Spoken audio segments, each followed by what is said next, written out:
Episode 25 team on team tussle. Episode की starting में professor को भी बोलते हैं तो चलो रिव्यू करते हैं जी मूव का। जिसके बाद पिकाचू और एस और टर्नेटर और कियाबे ये चारों खड़े हो जाते हैं एक जगह पे और बालकनी से टीम रॉकेट उन्हें देख रही होती है और वो समझ नहीं पा रही होती कि ये आज क्या कर रहे हैं। लेकिन उसके बाद प्रोफेसर बोलते हैं कि चलो अब अपना जी मूव दिखाओ। जिसके बाद वो अपने जी मूव दिखाते हैं।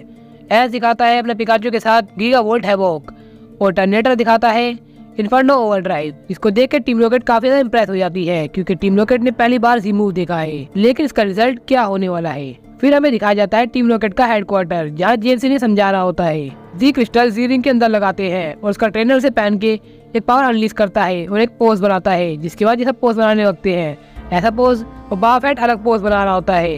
जेम्स बोलता है इतना ही नहीं, मैंने और रिसर्च करी और मुझे पता लगा कि जी क्रिस्टल कहीं ना कहीं पत्थरों में पाए जाते हैं जो अलोरा रीजन की स्पेसिफिक जगह पे होते हैं। जिसके बाद मियाओ इमेजिन करता है कि वो अपना जी मूव यूज कर रहा है और पिकाचू और एस को उड़ा दिया है। जिसके बाद जैसी बोलती है तुम तो एकदम जीनियस हो। जिसके बाद जेम्स बोलता है कि ये रही जी क्रिस्टल ढूंढने वाली मशीन और इस मशीन को चालू करते ही ये सिग्नल देना स्टार्ट कर देती है और टीम रॉकेट उसका पीछा करते हुए चली जाती है। और क्लास में प्रोफेसर बोलते हैं क्या तुमने कोई और से जी क्रिस्टल देखे हैं जो ऐसा कियाबे के पास है उनके अलावा? तब सोफोक्लिस बोलता है हाँ मैंने देखा है एक ग्रासियम जी जो मेरे नेबर के पास है। इसके अलावा किसी ने और कोई क्रिस्टल नहीं देखा होता। इसके बाद वो सारे जी क्रिस्टल दिखाते हैं। तब वो बोलते हैं क्या ये असली हैं? लेकिन वो बोलते हैं नहीं ये रेप्लिका है। फिर वो कहते हैं कि क्या कोई है जो इनके सभी नाम बता सकता है? इसका रोटम बता देता है वो भी एक सांस में। मैंने इसे 2 बार ट्राई किया लेकिन मैं भी कहीं ना कहीं रुक जा रहा था। तो सच में ये काफी कमाल की बात है जिससे सभी लोग इम्प्रेस हो जाते हैं। और यहाँ चट्टान पे टीम रॉकेट को डार्कियम जी मिल जाता है। इसको पाने के लिए वो रेडी होते हैं। लेकिन तभी उनकी नज़र अरोरा रेटिकेट और रटाटा पे पड़ती है जिसमें एक टोटम रेटिकेट भी होता है यानी कि साइज में बहुत बड़ा होता है। वो पहले अटैक करता है जिसके बाद उनकी मशीन टूट जाती है। इससे जेम्स बोलता है कि तुम्हें भागना चाहिए है। लेकिन वो जब देखता है कि वो अकेले खड़ा है और सब तो भाग चुके हैं। इसके बाद ये तीनों भागने लगते हैं। भागते हुए वो टीम स्कल से मिलते हैं जिन्हें वो डोज करके चले जाते हैं। उन्हें ये नहीं पता लगता कि इन्होंने ऐसा क्यों किया। लेकिन जिसके बाद वो रेटिकेट इन पे भी अटैक कर देता है जिन्हें डोज करके भाग जाते हैं। फिर वो रेटिकेट चला जाता है।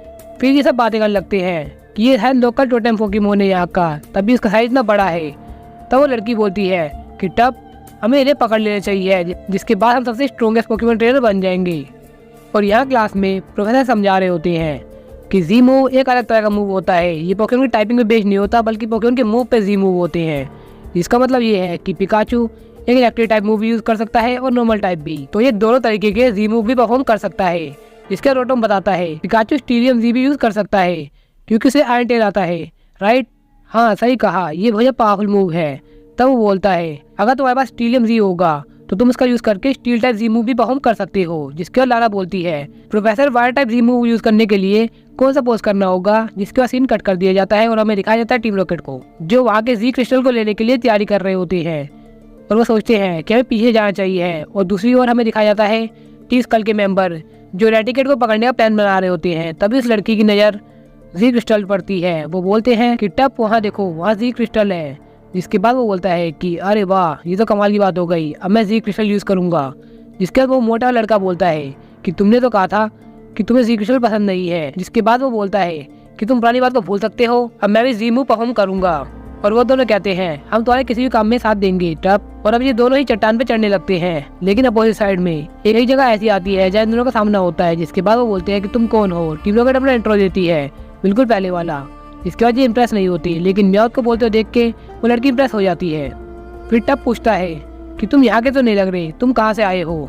तब जैसी बोलती है कि हम कैंटो से आए हैं। जिसके बाद वो बोलता है कैंटो ये क्या है? जिसके बाद म्याउथ गुस्सा करने लगता है कि कैंटो तुम्हें ये भी नहीं पता। जिसके बाद उनके रेटिकेट और रटाटा अवेयर हो जाते हैं और इनके ऊपर अटैक करने लगते हैं और टोटेम रेटिकेट आके इन्हें ब्लास्ट ऑफ कर देता है। और यहाँ लाना पोप्लियो ने वाटर टाइप जी मूव का पोज सीख लिया है और टोकेडेमारू और सोफोक्लिस ने इलेक्ट्रिक टाइप जी मूव को परफॉर्म करने का पोज सीख लिया है जो एस और पिकाचू को काफी पहले से आता है। और मेलोस्टीरी ने भी सीख लिया है ग्रास टाइप मूव परफॉर्म करने का पोज। और एस और पिकाचू बोलते हैं कि हमने भी एक नया पोज सीख लिया है। जिसके बाद कियाबे बोलता है एक मिनट रुको, ये तो कोई पोज ही नहीं है। जिसके बाद ऐसा हंसने लगता है क्योंकि पिकाचू को ये बात समझ में नहीं आई होती। और यहाँ टीम रॉकेट बहस कर रही होती है कि तुम हमारे काम के बीच में टांग मत अड़ाओ। बिल्कुल सेम चीज टीम स्कल भी कहती है जिससे ये कॉम्प्रोमाइज करते हैं कि जो एक बार जीत जाएगा उसके बीच में दूसरा नहीं आएगा। जिससे वो एग्री करते हैं और ये स्टार्ट करते हैं कि पहले कौन सी क्रिस्टल लेके आएगा। यहाँ टीम रॉकेट प्लान बनाती है और केज में बेरिस को रख देती है, जिसे रेडिकेट और रटाटा उसके अंदर चले जाते हैं, लेकिन टोटेम वाला नहीं जाता है। फिर ये उस गेट को बंद कर देते हैं। टीम स्कल ये देख रही होती है। मोटे वाला बोलता है कि इनका सच में काफी कमाल का प्लान है। तब टब बोलता है कि तुम उनके पीछे जाओ, मेरे पास कोई और प्लान है। तो उस टोटम रेडिकेट पे जेम्स स्पाइक कैनन यूज करवाता है, लेकिन उसका असर से बिल्कुल नहीं होता, बल्कि उसे गुस्सा आ जाता है, जिसके बाद वो एक टेल में ही इन्हें उड़ा देता है। और बाकी बचे स्कल के मेंबर उनके पीछे जा रहे होते हैं। वो देखते हैं कि ये हमारा चांस है। फिर वो अटैक करते हैं वेरासोक और सुपरसोनिक से, लेकिन इसका भी असर कुछ नहीं होता इन पे। फिर वो इन पे भी अटैक करता है और ये भी उड़ के जा रहे होते हैं। जेम्स बोलता है कि ये बैटल में ज़्यादा अच्छे नहीं है। तभी म्याउथ की नज़र उनके बॉस पे पड़ती है, जो वहाँ पर क्रिस्टल निकालने वाला होता है। तब जैसी प्लान बनाती है और वो मिमिक्री को बाहर निकालती है। जेम्स मैंडी को बोलता है कि तुम म्याउथ की मदद करोगी। इसके बाद यहाँ पर ये तीनों लड़ेंगे उनसे और ये दोनों जाएंगे उनसे क्रिस्टल छीनने। वहाँ टब स्लैंडेड को बता रहा होता है, हाँ यही क्रिस्टल है, इसे निकालो। तब जेम्स बोलता है कि तुम हमारे क्रिस्टल को ऐसे नहीं छीन सकते। तब वो बोलता है कि बाहर वालों को ये क्रिस्टल नहीं मिलने वाला है। और यहाँ बैटल में मिमिक्री शैडो बॉल यूज करता है, जिसके लगने के बाद वो रेडिकेट एक टेल से इसको झाड़ियों में गिरा देता है। फिर म्याउथ मैंडी को स्पाइक कैनन यूज करने को कहता है, लेकिन वो अपनी हाइपर बीम से उसे ओवर पावर कर देता है। जिसके बाद वो बाइट मूव मार के इन्हें उड़ा देता है। जैसे जेम्स को पता लगता है कि म्याउथ खतरे में है, जिसके बाद वो अपना क्रिस्टल छोड़ के उनके पास भागने लगते हैं। और स्लैंडेड भी वहाँ जाना चाहता था, लेकिन टब उसे मना कर देता है और अब वो स्लैंडेड को हटा के खुद क्रिस्टल निकालने लगता है। और वहाँ पर जैसे जेम्स वो पहुँचते हैं, म्याउथ को अपनी गोदी में उठाते हैं और वो मोटे वाला बोलता है कि टब कहाँ है। तब जैसी बताती है कि उसे कोई परवाह नहीं है तुम्हारी, वो वहाँ पर क्रिस्टल निकाल रहा है। जिसको सुनने के बाद जी थोड़ा हैरान होते हैं, लेकिन बाद में काफी खुश होते हैं। तो ये है इसका प्लान, काफी कमाल का प्लान है। जेम्स बोलता है शायद इनके अंदर अकल की थोड़ी कमी है। तभी वहाँ रेडिकेट आ जाता है, जिसको देख के सब डर जाते हैं। और तभी वहाँ मिमिक्यू आ जाता है और वो उसके बाइट को ओवर पावर कर देता है अपने शैडो क्लो से। इसके बाद वो 4 प्लेसेस से डिफीट कर देता है। जैसी बोलती है हमारे पास ज़्यादा टाइम नहीं है सेलिब्रेशन के लिए, हमें जल्दी जाना पड़ेगा। वहाँ देखते हैं टब निकालने वाला ही होता है, लेकिन तभी टीम स्कल के मेंबर से बोलते हैं टब नीचे देखो। जिसके बाद वो देखता है तो उसे दिखता है कि सभी रेडिकेट और रटाटा अब छूट चुके हैं। जिसके बाद जेम्स बोलता है मुझे लग रहा है कि इसकी वाट लगने वाली है। जिसके बाद वो सभी वाइट मूव यूज करते हैं और वो उड़ के कहीं और गिर जाता है और जो क्रिस्टल होता है वो म्याउथ के ऊपर गिरता है। जिसके बाद म्याउथ को क्रिस्टल मिल जाता है। टीम स्कल के दोनों मेंबर बोलते हैं कि तुमने सही नहीं किया, लेकिन अचानक से ही वो शांत हो जाते हैं और डर के चले जाते हैं। जब जैसे जेम्स पीछे देखते हैं तब उन्हें दिखता है कि यहाँ पर बीवियर खड़ा है, जो उन्हें लेके चला जाता है। और अब स्कूल की छुट्टी हो जाती है और सभी जा रहे होते हैं। लाना एस को बताती है कि मैं अच्छे से सीख लिया है ये वाटर टाइप जी मूव का पोज। जिसके बाद एस बोलता है चलो पिकाचू अब हम भी ट्राई करते हैं अपने स्टील टाइप का पोज। जिसके बाद रोटोम बोलता है कि तुम अभी कुछ गलत कर रहे हो। वो कहता है नहीं, बिल्कुल ऐसे ही करना है। तब रोटोम बोलता है कि तुम्हें सीखने की जरूरत है। तब वो बोलता है नहीं, मेरे को आ गया है। और टीम रॉकेट के हेडक्वार्टर में म्याउथ ट्राई कर रहा होता है जी क्रिस्टल को, लेकिन वो यूज नहीं कर पा रहा होता। पहली बात उसका सही रिंग नहीं है, दूसरी बात उसे पोज भी नहीं आते हैं, जो जेम्स कंफर्म भी करता है। जैसी बोलती है शायद ये इतना डार्क नहीं है क्योंकि डार्क टाइप जी मूव है, इतना हम इवल है। फिर वो बोलता है अच्छा ऐसी बात है तो ये देखो। इसके बाद वो अलग अलग पोज बनाता है और डार्क टाइप बनाने की कोशिश करता है, लेकिन एक बार मूव नहीं लगता है। तो टीम स्कल से कम्पीट करने के बाद यहाँ पर टीम रॉकेट जीत चुकी है अपने जी क्रिस्टल को। अब ये यूज करेगी कब, ये देखेंगे हम किसी और एपिसोड में। और ऐसे ही जर्नी कंटिन्यू रहेगी। Episode 26 so long Sophocles. Sophocles अपनी लेबोरेटरी में कुछ काम कर रहा होता है और एडिटिंग करके ये देख रहा होता है कि वो पोकेमॉन के एक्सप्रेशन कैसे चेंज कर सकता है। ये काम करने के बाद उसे काफी भूख लग जाती है, तो वो अपने घर पे जाता है स्नैक्स मांगने के लिए। तभी वो सुन लेता है अपने पेरेंट्स से कि हम यहाँ से मूव करने वाले हैं। जिसको सुन के वो अपनी मॉम से कंफर्म करता है। उसकी मॉम कहती है हाँ हम तो जा रहे हैं। जिसके बाद वो अपने डैड से पूछता है और वो भी इसे हाँ कहते हैं। इसके बाद थोड़ा घबरा जाता है और भाग के चला जाता है अपनी लेबोरेटरी में और सोचने लगता है कि उसका क्या होगा। अब अपने दोस्तों से दूर जाने वाला है। उस रात को वो अपने रूम में परेशान होकर लेटा होता है। तभी उसके मॉम डैड आते हैं और रजाई के अंदर घुस जाता है। जिसके बाद उसकी मॉम बोलती है कि सोफोक्लिस जल्दी सब कुछ पैक कर लेना, हम अगले हफ्ते तक निकल जाएंगे। फिर वो अपने ब्लैंकेट से बाहर आता है और काफी घबरा जाता है क्योंकि उसे अंधेरे से काफी डर लगता है, लेकिन तब भी वो उसके अंदर घुसा हुआ था। अब वो बोलता है मैं बिल्कुल नहीं चाहता कि अपने दोस्तों से दूर रहूं। इसके बाद वो काफी परेशान हो रहा होता है, लेकिन टोकीडेमारू को कोई फर्क नहीं पड़ रहा होता। तब वो समझाता है इसका मतलब ये भी है कि तुम भी पिकाचू से दूर चले जाओगी। फिर भी उसको कोई असर नहीं पड़ रहा होता, वो काफी खुश हो रही होती है। फिर वो अपनी टेक्नोलॉजी से समझाता है उसे। इसके बाद वो भी काफी घबराने लगती है। अगले दिन स्कूल जाते हुए भी वो काफी परेशान होता है। तब ऐसे से वेव करता है, जिसके बाद वो काफी डाउन दिखता है और पिकाचू टोकीडेमारू को हाई फाई मांगता है, लेकिन वो रोने लगती है। जिसके बाद एस बोलता है कि तुम्हारा पेट दर्द हो रहा है या कोई और परेशानी है। वो बोलता है नहीं ऐसा कुछ बात नहीं है, मैं एकदम ठीक हूँ। अब क्लास में प्रोफेसर बैटरी एबिलिटी के बारे में पढ़ा रहे होते हैं कि इससे अपने एलाई की स्पेशल अटैक बढ़ जाते हैं, जिसको सोफोक्लिस बिल्कुल भी नहीं सुन रहा होता। फिर प्रोफेसर उसे एक सवाल पूछते हैं, लेकिन वो उसका सवाल को बिल्कुल इग्नोर कर देता है। जिसके बाद प्रोफेसर बोलते हैं ऐसा अक्सर नहीं देखा जाता कि एक्टिव टाइप के पढ़ा रहा हूँ मैं और सोफोक्लिस ध्यान ना दे। तब वो बोलता है हाँ ये बात थोड़ी अजीब तो है। जिसके बाद सभी हंसने लगते हैं। तब सोफोक्लिस सोचता है कि प्रोफेसर को नहीं पता है कि मैं कहाँ जा रहा हूँ, या फिर ये ऐसा रिएक्ट कर रहे हैं कि ऐसा कुछ हुआ ही ना हो। तो नेक्स्ट एक्टिविटी के लिए ये रिले रेस करते हैं, जहाँ पर पहले पोकेमॉन भागेंगे, उसके बाद ट्रेनर्स। लेकिन रेस स्टार्ट होने से पहले ही टोगेडेमारू पिकाचू के ऊपर कूद जाती है, जिसके बाद ये रेस वहीं रुक जाती है। तब प्रोफेसर बोलते हैं कि टोगेडेमारू क्या हुआ है सोफोक्लिस, और एस बोलता है हाँ ये आज थोड़ा अजीब लग रहे हैं दोनों। जिसके बाद सीन शिफ्ट होता है और दिखाया जाता है क्लास में वो अपने पेपर्स बांट रहा है, जहाँ पर यहाँ के मैप में सबसे बेस्ट खाने की चीज़ें बताई गई है कि यहाँ सबसे बेस्ट खाना मिलता है इन सब चीज़ों का, स्वीट्स, आइसक्रीम और मसलाडास। जिसको सुन के सभी खुश हो जाते हैं कि सच में ये काफ़ी कमाल का एक डाटा है। क्या ये बोलता है मेरी बहन को ये सब ज़्यादा अच्छा लगेगा, उसके बाद मैं जरूर जाऊँगा। जिसके बाद मेलो बोलती है ये सब तुम हमें क्यों बता रहे हो, ज़्यादातर तुम ये सीक्रेट रखते हो। जिसके बाद लाना बोलती है ये सच में काफ़ी अजीब बात है। फिर सोफोक्लिस बोलता है इसमें कुछ भी अजीब नहीं है, ये तो एकदम नॉर्मल सी बात है, मैं चाहता हूँ कि तुम सबको ये खाने में मजा आए। लेकिन लाना बोलती है अभी भी ये काफ़ी ज़्यादा अजीब है। तब एस बोलता है तुम्हें कोई प्रॉब्लम है क्या। तब कियावे बोलता है अगर तुम्हें कोई भी प्रॉब्लम है तो तुम हमसे शेयर कर सकते हो। लेकिन वो मना करता है नहीं ऐसे कोई बात नहीं है, चलो टोगेडेमारू हम जल्दी चलते हैं।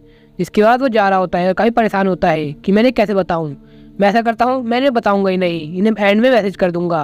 तभी वो ऊपर देखता है तो वो देखता है कि शायद उसके अगल बगल खड़े हो चुके हैं। तब वो बोलता है कि तुम मेरे से पहले कैसे आ गए। जिसके बाद वो बोलते हैं अब तुम पूरी बात बताओ पहले कि तुम्हें हुआ क्या है। तब वो पूरी बात इन्हें बताता है, जिसके बाद सभी हैरान हो जाते हैं। तब एस बोलता है हम ऐसा एक्ट करेंगे कि ऐसा कुछ हो ही ना हो। मैंने डिसाइड करती है कि जब तुम जाने वाले हो उस दिन हम पार्टी रखेंगे फेयरवेल की। इसके बाद सोफोक्लिस एग्री करता है और एंड में कियावे बोलता है अगर तुम अभी फ्री हो तो तुम मेरे साथ चलो एक बार। जिसके बाद कियावे उसे वेला आइलैंड ले जाता है, जहाँ वो अपनी सीक्रेट प्लेस दिखाता है, जहाँ वोल्केनो और हॉट स्प्रिंग का ऐसा मिक्सचर होता है जिससे एक ब्यूटीफुल सा हॉट स्प्रिंग तैयार होता है। जिसके बाद सोफोक्लिस बोलता है ये सच में काफी कमाल का है, मगर मुझे पता लगा ये सब केमिकल रिएक्शन से हुआ है। कियावे बोलता है अगर तुम दूर चले जाओगे। इसके बाद तब उसे रोक देता है और वो बोलता है कियावे थैंक यू वेरी मच जो भी तुमने किया। अब शाम हो जाती है और कियावे उसको उसके घर छोड़ देता है। फिर वो अपनी लैब में जाता है और सोचने लगता है कि मैं कियावे को कौन सा गिफ्ट दूँ। तभी उसके पेरेंट्स डोर नॉक करते हैं, वो अलाउ करता है अंदर आने को। तब उसकी मॉम बोलती है तुमने अभी तो सामान पैक नहीं किया। उसके डैड बोलते हैं शायद हमें ये पैक नहीं करवाना चाहिए, वैसे भी हम ज़्यादा दूर नहीं जा रहे हैं। इसके बाद वो बोलता है क्या हम ज़्यादा दूर नहीं जा रहे हैं, हम कहाँ जा रहे हैं। तब उसके डैड बताते हैं हम 3 घर छोड़ के आगे रेंट पे ले रखे घर, इसको रिन्यू कराएंगे, उसके बाद हम दोबारा इसी घर में आ जाएंगे। फिर हमें दिखाया जाता है सोफोक्लिस के सभी दोस्त काफ़ी गुस्सा कर रहे होते हैं और वो उसे छोड़ के चले जाते हैं, लेकिन ये सब उसकी इमेजिनेशन होती है। तब वो सब उसके पास आते हैं और वो बोलते हैं कि हमने डिसाइड किया है कि हम तो ऐसा थोड़ा टाइम स्पेंड करेंगे। लिली बोलती है मैंने एकदम सही कहा। तब लाना बोलती है सोफोक्लिस मेरे साथ चलो। फिर दिखाया जाता है कि स्कूल की छुट्टी हो चुकी है और सोफोक्लिस अब जा रहा है लाना के साथ। तब वो बोलता है क्या हम फिशिंग करने जा रहे हैं, लेकिन वो बोलती है नहीं। जिसके थोड़ा और दूर जाने के बाद हमें पता लगता है कि एक सुनसान जगह पे पहुंच जाती है जहाँ पर सनसेट हो रहा होता है। तब वो बोलती है कि यहाँ पर स्पेशल चीज़ होने वाली है, अगर तुम लकी हो तो तुम देख सकते हो। इसके बाद हमें दिखाया जाता है कि एक वेल लोड वहाँ जंप कर रहा है, जो सच में काफ़ी रेयर होता है। फिर लाना बोलती है ये सच में काफ़ी कमाल का है ना।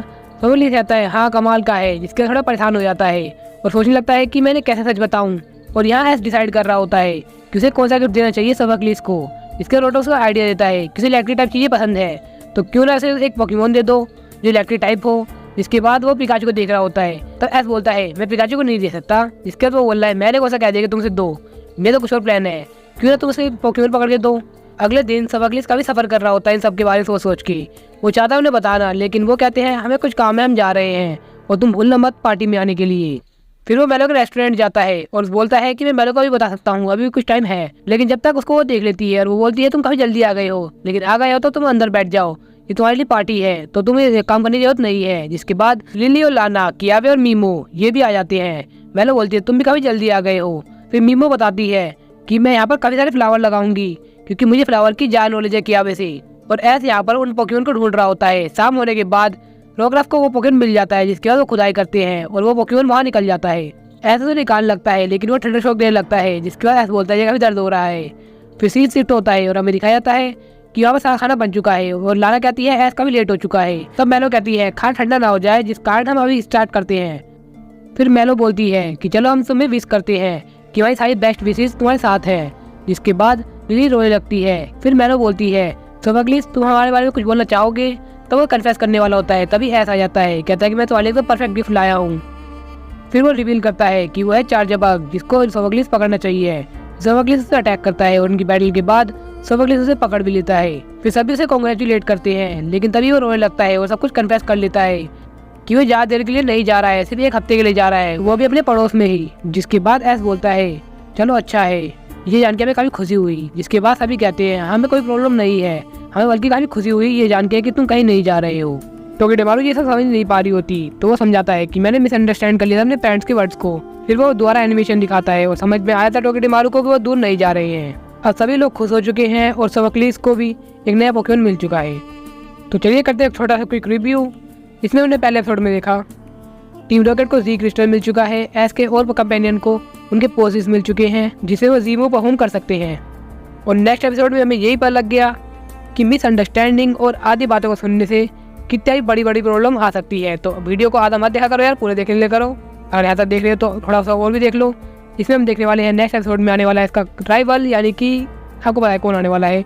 इसका राइवल होने वाला है ग्लेडियन, जिसकी राइवलरी देखने में आपको सच में काफ़ी मज़ा आएगा। तो अब इस चैनल को सब्सक्राइब कर लेना, वीडियो को लाइक कर देना, क्योंकि नेक्स्ट पार्ट सच में काफ़ी इंटरेस्टिंग होने वाला है।